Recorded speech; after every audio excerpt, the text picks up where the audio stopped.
Siyahambe sayela phambili training, and then sathi singena ku-March ikuswaziwa ukufa kuka-Herbert Step ebulalwe ibhombu. Mina undoda lwana wangirekruthayo kuthiwa ngu-Dick Chikara, Dick Moyo, nguye waqala ukuchaya ibhombu, parcel bomb eBotswana, because inews lezana zakhulunywa.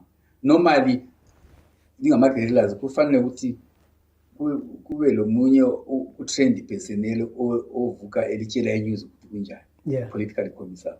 So ukufa kuka so he updates you, this is what happened. So ukufa kuka Dick Moyo ngakuzwa sibili because bakukhuluma ukuthi lo ucomrade wayerecruita ama-comrades elokuzeni ubulawa ibhombu before Step, and then wahlala amanye amavesi, and then Step wahle walokuzwa futhi ibhombu.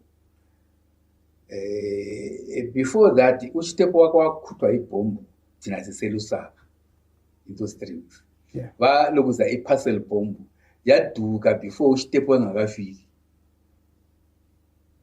then kwazi ukuya le yambulalayo.